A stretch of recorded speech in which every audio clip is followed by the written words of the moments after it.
모든 시장에 영향을 줄 때는 대체로 이제 자산군들이 커플링 되는 현상이 많더라고요. 그래서 지금 만약에 주식시장이 크게 꺾인다라고 한다면 그 영향으로 금도 한번 떨어질 수도 있고, 반대로 주식시장이 다시 한번 좀 크게 올라갈 때는 금도 영향을 받을 수는 있다. 네, 저희가 오늘은 조규원 대표 모시고 이 원자재 시장 흐름을 점검해 보도록 하겠습니다. 대표님 안녕하세요. 네, 안녕하십니까. 지난 1월에 저희가 네. 모셨었는데 네. 그때는 이제 또 고공행진을 하다가 금값이 네. 그 사이에 엄청난 그 변동폭이 있었더라고요. 맞아요. 또 최근에 좀 반등하는 모양새인데 네. 요즘 또 흐름 어떻게 보고 계셨을까요? 일단 그 1월에 고점을 찍고 나서 금 가격에 좀 큰 조정이 있었거든요. 네. 그리고 나서 조정 기간이 꽤 한 6개월 정도 길어지다 보니까 이제 저놈 사기꾼이다, 저놈 때문에 물렸다, 이런 얘기들이 되게 많이 나오면서, 그러니까 그 정도로 사람들이 되게 많이 불안감을 떠셨던 것 같더라고요. 그러면 일단 그 지점에서 사람들이 제일 이해 안 간다라고 말했던 게, 아니 전쟁이 나면 금값이 올라야 되는데 왜 반대로 떨어지느냐, 그리고 반대로 지금은 전쟁에 대해서 좀 완화적인 방향으로 가다 보니까 다시 금값이 오르는 이런 현상이 왜 뭔가 우리가 예전에 알던 거랑 다르냐, 이런 것들부터 이제 짚고 넘어가야 최근의 상승세가 이해가 되고 앞으로의 전망을 조금 이해하는데 도움이 될 것 같거든요. 일단 과거에 금이 전쟁이 났을 때마다 대체로 오르긴 했었어요. 예를 들면 뭐 러시아 우크라이나 전쟁 때라던가 뭐 걸프전, 한국전쟁 이럴 때를 보면은 금이 단기적으로 좀 상승을 했는데, 왜 전쟁이 일어나면 금값이 오를까요? 위험 회피 자산으로 이제 그쵸. 뭔가 안전자산. 불안하니까.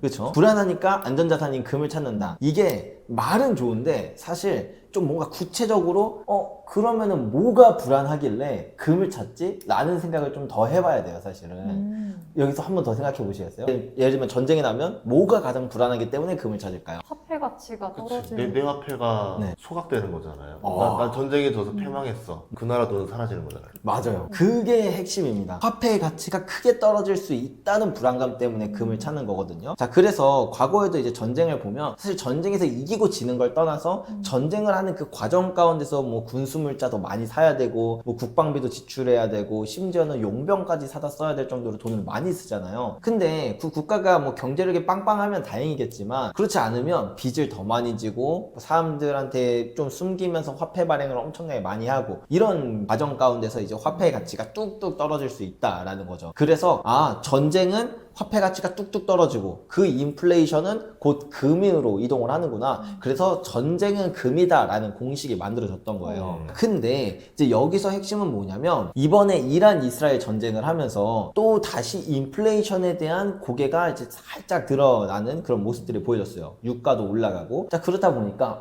인플레이션, 화폐 가치 알아? 이거 금 찾아야 되는 거 아니야? 라고 생각할 때쯤 미국의 연준에서는 우리 금리 인상할지도 몰라 라는 시그널을 준 거죠. 그러면 인플레이션이 올라가는 게 아니라 오히려 이런 식이면 경기도 더 안 좋아지고 디플레이션이 나타나는 거 아니야? 그런 생각이 들면서 이 인플레이션에 대한 우려보다 금리 인상에 대한 공포가 훨씬 더 시장을 크게 작용을 한 겁니다. 그래서 금 가격이 전쟁에 더욱더 확전되는 모습이 나올 때마다 금 가격이 뚝뚝 떨어지는 이런 모습이 나왔고, 1월 30일에 이제 그 연준 의장으로 케빈 워시가 지목되는 시작부터 이제 금 가격이 크게 이렇게 출렁이기 시작했었던 거죠. 그래서 이제 지금은 인플레이션에 대한 불씨는 그래도 어느 정도 좀 내려간 것 같은데 아직 지정학적인 문제는 끝나지 않았어. 하지만 이제 뭐 이란 이스라엘 전쟁 자체가 좀 완화적인 분위기로 가다 보니까 그래서 이 금 가격이 그동안 억눌렸던 게 이렇게 다시 튀어오르면서 회복세를 보인다, 이렇게 이해하시면 될 것 같아요. 근데 전쟁이 지금 회복이 되고 있나요? 사실 모르죠. 사실 뭐 트럼프의 마음은 우리가 다 이해할 수 없는 것처럼 모르지만, 결국 이제 이렇게 생각을 하다 보면 다시 전쟁이 뭔가 좀 확전되는 분위기로, 다시 이제 좀 심각해지는 분위기로 가면 금값은 또 내려갈 수 있겠네라고 생각을 하실 거예요. 일단 맞다, 이렇게 말씀을 드릴 수 있을 것 같고, 그럼에도 불구하고 저는 그 이슈에 대해서 우리가 너무 이제 생각할 필요는 없을 것 같다라고 이제는 이야기 드리는 이유가 뭐냐면, 제가 1월 30일에 금 가격이 엄청나게 큰 하락을 했습니다. 하루 만에 거의 10% 가까이 빠졌거든요. 그때도 제가 이런 말씀을 드렸었어요. 단기적으로 보면 금리 인상 좀 공포스러운 이슈가 맞다. 하지만 장기적으로 우리가 생각을 해보면 사실은 지정학적인 문제, 그걸로 인한 인플레이션 금에 좋은 거고요. 금리 인상도 어찌 보면 사실은 금에 되게 좋은 이슈예요.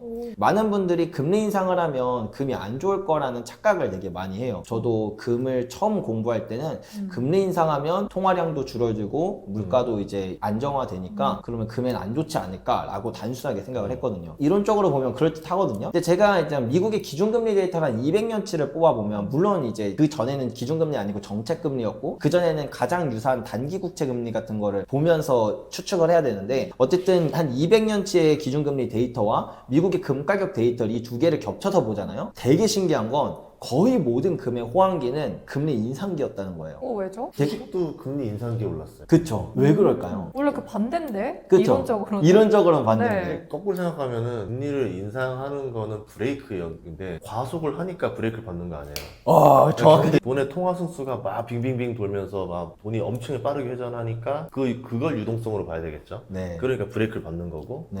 그래서 뭐 그 시기 때쯤에 하다가 어느 날 갑자기 푹 꺾이고 이렇게 되는 거 아니에요? 네, 맞습니다. 그래서 잘 생각해보면 우리 그 한국은행 들어가면 대문에 딱 적혀있는 게 물가 안정 이렇게 정해져 있잖아요. 네. 중앙은행이 금리를 올린다라는 것 자체가 이미 물가가 정상이 아니라는 가장 확실한 증거가 되겠죠. 네. 그래서 1970년대를 보면 미국의 기준금리가 3.5%였어요. 근데 딱 10년 지나고 나서 1980년에 미국의 기준금리가 18%까지 올라가거든요. 네. 그럼 이것만 보면 와 이때 금가격은 박살이 났겠네라고 생각을 하는데 이때 금가격이 26배가 올랐었어요. 그러니까 결국은 우리가 금리가 단순히 인상된다 인하된다를 보는 게 아니라 지금은 금리를 왜 올리느냐를 봐야 돼요. 자 이제 여기서 들어가면 결국엔 금리와 이제 우리가 이제 전쟁으로 갔지만 결국에는 이게 다 인플레이션이거든요. 인플레이션이 나타나기 때문에 금리를 올리는데 이 인플레이션에 대한 종류가 뭐냐를 보는 게 되게 중요해요. 인플레이션을 많은 사람들이 그냥 다 물가 올라간다 이렇게 단순하게 하고 마는데 사실 금 투자를 하려면 이걸 구체적으로 봐야 되거든요. 경제학에서는 인플레이션을 수요견인 인플레이션과 비용 인상 인플레이션 이 두 가지로 나눠요. 그러니까 경제가 너무 좋아서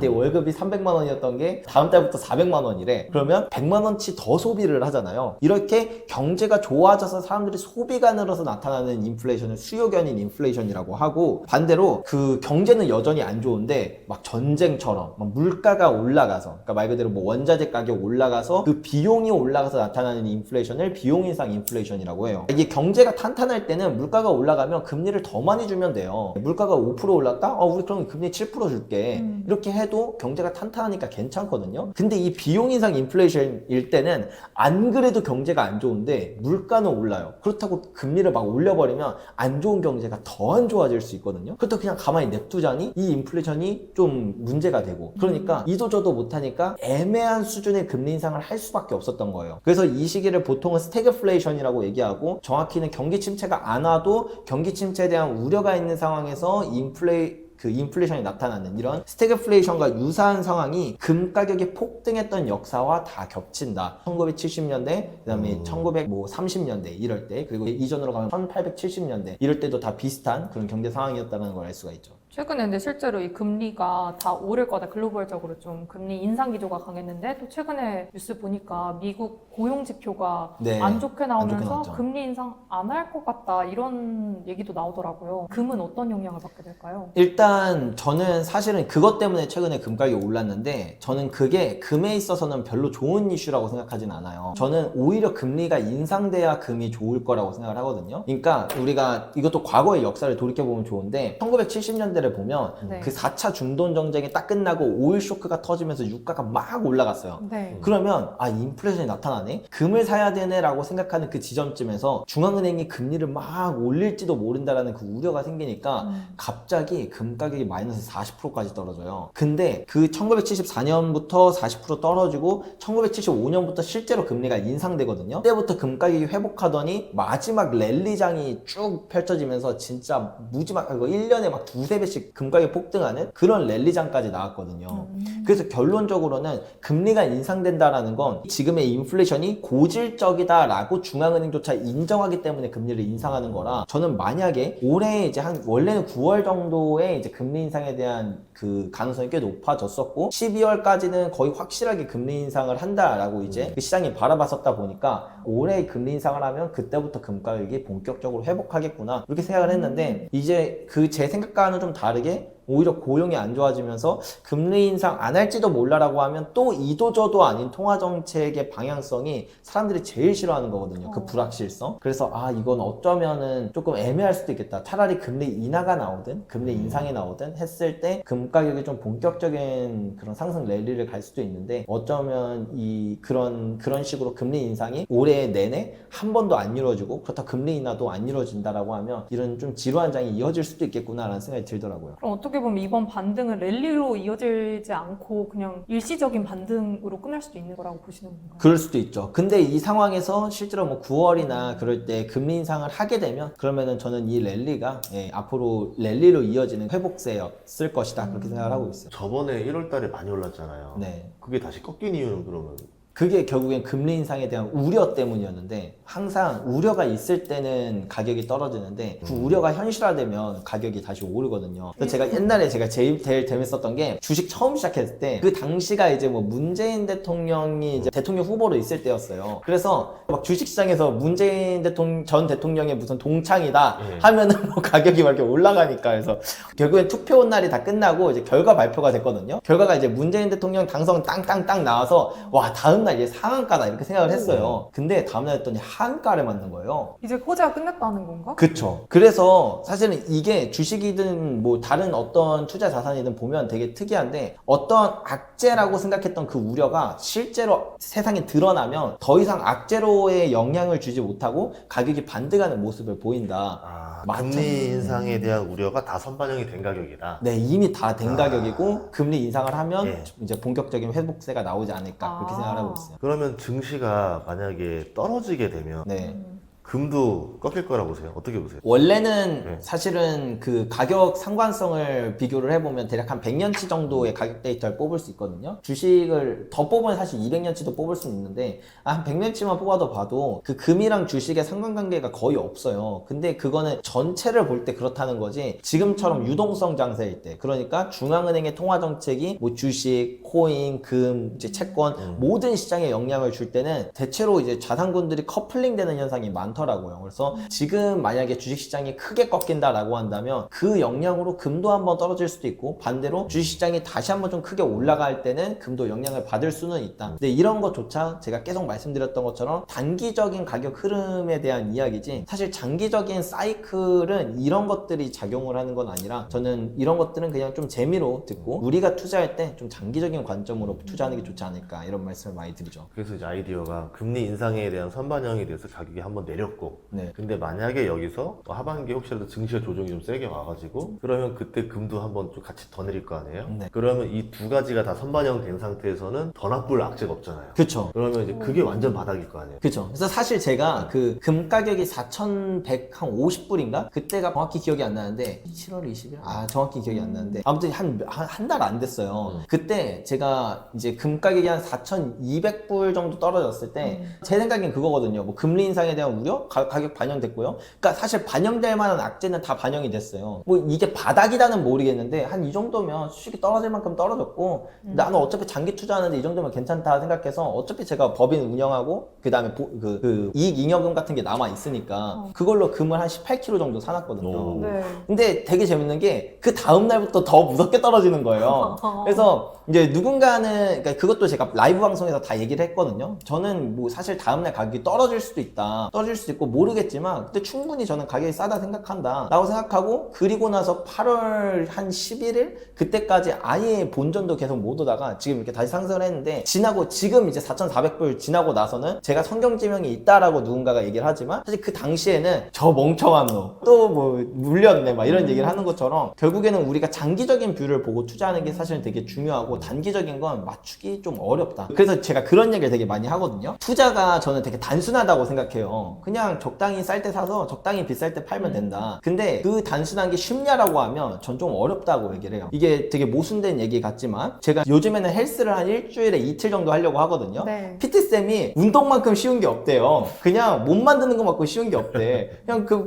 정해진 식단 잘 먹고 그냥 운동 꾸준히 하고 그러면 다 몸이 좋아진대요. 단순하잖아요. 그렇죠. 근데 지키기가 되게 어려운 것처럼 투자도 사실은 생각해보면 되게 단순하지만 그걸 지키는 게 되게 어려운 것 같다. 그래서 저는 자주 말씀드리는 게 우리가 좀 장기적인 뷰를 보고 그냥 적당히 쌀 때 우리가 꼭 바닥을 잡으려고 하지 않아도 괜찮으니까 적당히 쌀 때 사서 적당히 비쌀 때 네. 파는 이 정도만 공부하면 공부의 수준이 그렇게 어려워지지 않고 투자도 꽤 괜찮지 않은 수익을 내지 않나 그런 생각을 많이 하게 되는 것 같아요. 그럼 장기적이라고 하면 대략 어느 정도 장기로 보는 걸까요? 그거는 자산군마다 되게 달라요. 그 주식이냐, 그리고 주식도 어떤 섹터냐에 따라 좀 다른데, 그 투자 전략에 따라 좀 다르긴 한데, 금 같은 경우는 좀 확실해요. 금은 보통 사이클이 10년 사이클이에요. 우리는 2019년부터 2030년 정도까지 이어지는 사이클을 지금 지나고 있는 거고, 2026년은 그 전체 사이클의 중반부를 지나 이제 가장 뜨거운 그 후반기를 남겨두고 있다. 저는 그렇게 생각을 하고 있는 거죠. 그럼 30년이 되면 이제 최고조를 찍는 거예요, 금값이? 그쵸. 근데 정확히는 사실 30년쯤 되면 매도 시그널이 뜨거든요. 그게 31년에 뜨면 31년에 팔면 되고 32년에 뜨면 32년에 팔면 되는데 대략적으로는 2030년 부근에 전 뜰 거라고 생각하고 있어요. 어떤 시그널? 그거는 이제 금의 상승 그러니까 이 금의 사이클을 만드는 중요한 요소가 뭐냐를 보면은 네. 그것도 이제 백테스트를 해보면 다 나오거든요. 뭐 대표적인 지표가 몇 개 있는데 그 중에서 가장 간단한 건 사실 공급량을 보면 돼요. 이게 금 말고 다른 원자재도 사이클은 공급의 영향을 많이 받아요. 네. 오늘 하루하루의 가격은 뭐 금리라던가 물가 지표라던가 이런 것들의 영향을 받는데 장기 사이클을 보면 사실 이 금리도 별로 중요하지 않고 다른 뭐 고용 지표 같은 것도 사실 별로 중요하진 않아요. 진짜 중요한 건 공급이 만들거든요. 그래서 우라늄 같은 가격도 보면 공급이 사이클에 영향을 되게 많이 주고 원유도 사이클에 영향을 많이 주는데 원유는 이 공급 사이클 주기가 좀 짧고 예측이 싹 어려운 부분이 있어요. 근데 금은 단순해요. 금은 사이클이 그러니까 공급이 늘어날 때는 막 20년, 30년 늘어나고 줄어들 때는 막 10년 단위로 이렇게 쭉 계속 줄어들거든요. 그래서 금 가격 데이터랑 이제 금 생산량 데이터를 겹쳐서 보면 금 가격이 오를 땐 10년 내내 오르고 떨어질 땐 막 20년 내내 떨어지는 게 이 공급적인 특성 때문에 그렇다. 그래서 공급이 계속 줄어드는 시기에는 금의 상승 사이클이 이어지다가 어느 정도 바닥을 찍고 한 2, 3년 정도 이렇게 연속으로 팡팡 튈 때가 있거든요, 공급이. 그때가 보통 고점이었어요. 그래서 이전의 상승 사이클을 보면 금이 2002년부터 공급이 줄기 시작하다가 2008년에 딱 저점 찍고 2009년, 10년, 11년 이렇게 3년 연속으로 공급이 팡팡팡 뛰니까 2011년에 고점을 찍었거든요. 그리고 1970년부터 또 공급이 줄어들다가 1978년에 저점 찍고 79년, 80년 이렇게 2년 연속 공급이 튀니까 80년에 고점을 찍었고요. 그 다음에 1933년부터 또 이제 공급이 줄어들다가 1945년에 저점 찍고 46년, 47년 이렇게 공급이 두 번 연속으로 팡팡 튀니까 그때 이제 고점을 찍었던 것처럼 사실 이전에도 되게 많은데 이 공급의 사이클을 보면 금의 상승이 어디 정도까지 이어질지 그 다음에 결론적으로는 나중에 매도 시그널이 언제 뜨는지를 알 수가 있죠. 그러면 공급이 늘어난다네. 네. 금값이 저점을 찍었을 때 채굴을 늘리는 거예요? 공급이 늘어난다라는 건 금의 공급량이 계속 줄면서 금 가격이 계속 올라가다가 이 공급이 이제 금 가격이 올라가면 채굴하는 그 회사들 입장에서도 옛날에는 저기 캐봐야 인건비도 안 나오는데 라고 생각했던 게 금가격이 올라가면 캘만한데 이렇게 생각이 들잖아요. 그래서 공급이 늘어나요. 근데 문제는 이러면 예를 들면 올해 금가격이 2배 튀었어요. 네. 그럼 내년부터 바로 공급이 팡팡 튈 거라고 생각을 하는데 금은 캘려면 탐사도 해야 되고 그 다음에 인허가도 받아야 되고 부지도 매입하고 인프라도 깔고 채굴하고 나서 정년도 해야 되거든요. 네. 이 모든 과정이 10년 정도의 시차를 가지고 있어요. 그래서 공급이 늘 땐 계속 늘고 줄 땐 계속 주는 거예요. 그래서 사이클을 만들고 그게 금 가격에도 그대로 사이클을 만들었던 거다. 이거를 한 100년치 가격 데이터를 보면 알 수 있고 사실은 직접 그 뽑아볼 수 있는 건 한 금 가격 800년치 데이터 정도는 뽑아볼 수 있거든요. 네. 보면은 이게 사이클이 이게 금이 왜 사이클이 생기는지를 쉽게 이해할 수 있어요. 우와. 그럼 뭐 제철, 원유 이런 것도 연관이 있는 거예요? 다른 원자재들이랑? 대체로 금속류들이 그런 이제 사이클을 같이 공유하고 문제는 원유는 저는 진짜 투자를 못 하겠더라고요. 그게 이 공급 사이클을 예측하기가 되게 어렵고 그냥 지들 멋대로 사실 감산도 하고 그쵸. 증산도 하다 보니까 이게 좀 다르더라고요. 그쪽은 저는 잘 모르겠습니다. 그러면 단기적으로 봤을 때 일단 30년까지는 상승 사이클인 거죠? 네, 맞아요. 그러면 지금 좀 굉장히 매력적인 매수 지점이라고 볼 수 좋겠네요. 그래서 저는 말씀드렸던 것처럼 18kg를 추가로 더 매입을 한 거고 네. 개인적으로는 그 사실은 제 개인 자산이 그렇게 많지는 않거든요. 다 법인으로 갖고 있어가지고 그래서 개인 자산은 6년 말인가? 아마 그때쯤에 정확히 기억이 안 나는데 40만 원, 아무튼 한 40만 원대였거든요. 그때 좀 무리해서 많이 사놨었어요. 그래서 지금까지 계속 그 돈으로 금이 계속 늘어나고 있다가 이제 다시 어느 정도 현금이 쌓여서 금을 좀 추가로 더 사야겠다 이런 생각 가지고 있죠. 근데 지금은 반등했으니까 하반기 좀 더 기다려보면 좀 조정이 더 올 수 있을 거라고 보시나요? 근데 제가 사실은 이런 질문을 되게 많이 듣는데 네. 잘 생각해보면 어차피 단기적인 가격 흐름을 예측하는 건 어려워요. 그럼 저는 뭐라고 하냐면 우리가 뭐 인생을 살거나 제 인생 조언을 하는 건 좀 건방질 수 있겠지만 네. 인생을 살거나 사업을 하거나 투자를 할 때 항상 고민이 한 막 10가지쯤 되거든요. 근데 이 고민들을 하나씩 적어보면 사실 이 중엔 내가 해결할 수 없는 고민들이 있어요. 그냥 이거는 어차피 모르는 거야. 예, 물 떠놓고 기도하는 것밖에 없어요. 그러면 이것보다 나는 이 중에서 내가 해결할 수 있는 것들이 있거든요. 분명히 내가 해결할 수 있는 고민만 해놓고 그것만 해결하고 나머지는 그냥 시장에 맡기는 게 제일 맞다. 근데 단기적인 가격 흐름을 그럼 우리가 예측할 수 있냐라고 하면 일단 저는 없어요. 제가 진짜 아까 말씀드린 것처럼 800년치 데이터를 뽑고 뭐하고 진짜 다양한 전략들 다 구사해봤거든요. 솔직히 단기 가격을 맞추는 건 전 못하겠더라고요. 근데 만약에 저보다 더 능력이 계신 분도 계실 수 있으니까 그런 분들은 그 능력이 되시면 하시면 좋겠지만 제가 이 정도까지 공부했는데 모른다는 건 진짜 쉽지 않은 거다. 그러면 저는 이 부분을 그래서 과감하게 포기한 거고 그냥 장기적인 뷰를 갖고 투자하면 충분하지 않을까. 그리고 실제로 제가 2019년에 처음 금 투자를 할 때 정확히 샀던 건 은이었거든요. 금이 오를 때 은이 더 많이 올라서 그때 1kg 실버바 가격이 한 60만 원 정도 했어요. 지금 한 350만 원, 360만 원 하니까 많이 올랐단 말이죠. 네. 누군가 볼 때는 야, 너 쌀 때 잘 샀다 라고 했지만 사실 제가 그 65만 원인가 아무튼 그때 샀는데 그 뒤로 가격이 40만 원까지 떨어졌어요. 이 정도면 대표님 사시고 이후에 사야겠어요. 맞아요. 저 사고 이후에 사야 돼요. 근데 어쨌든 지금 2026년 와서는 누군가가 저를 볼 때 야, 쟨 쌀 때 잘 샀다라고 생각을 하지 그 뒤에 40만 원까지 떨어졌던 걸 보고 야, 쟤는 바본가? 저 40만 원일 때 기다렸다 맞춰서 샀어야지 라고 생각하는 사람 없는 것처럼 사실 우리가 지금 금 가격이 뭐 예를 들면 지금 한 70만 원에서 80만 원 정도 사이에 하는데 그냥 75만 원에 사나 78만 원에 사나 지금 우리가 느낄 땐 뭔가 78만 원에 샀다가 뭐 75만 원까지 떨어지면 좀 내가 잘못 투자한 것 같고 하지만 사실 2030년쯤 되면 그건 별로 중요하지 않을 가능성이 있다. 그래서 너무 단기적인 거에 우리가 매몰될 필요는 없지 않을까 하는 생각이 드네요.